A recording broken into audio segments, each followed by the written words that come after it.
دا د غزني دیهیک ولسوالي د غنمو کروندې دي. دلته کروندګر د غنمو د حاصلاتو په راټولولو بوخت دي.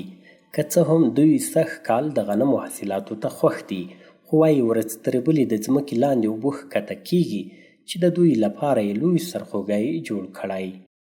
حاصلات هم تر تېر کال څخه ښه دي.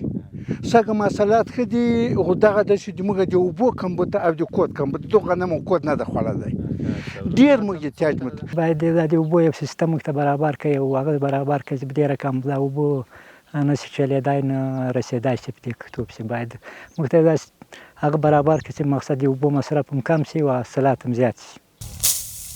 ورځ تر بلې وچکالي، د اوبو کمښت، کرنیز آفتونه هغه ستونزې چې د غنمو د دې لوګري ژوند یې هم اغېزمن کړی. هغه وایي کار کوي خو ګټه یې کمه. 14 ساعته کار کوي، په 14 ساعته کې 3.5 منه غنم موږ ته جوړوي. په 14 ساعته کار کوي. یو زه خدای که درواغ نه درته وایم 14 ساعته زه د سرې ګرمۍ ته لو کړم، 3 منه 3.5 منه د مټو په زر پاږدا کوم په لوګرۍ.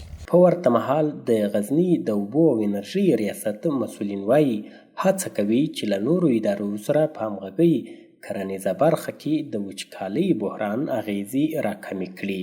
مختلفو مؤسساتو سره موږ همغږي کړې ده تر څو قطره‌ای او د دیوپاش باراني سیستمونه په غزني ولایت کې رواج شي، چې عملاً هم د UFO موسسې له طریقه په غزني ولایت کې 8 ساحې چې د هغو لپاره باید د UFO موسسې په مالي لګښت باندې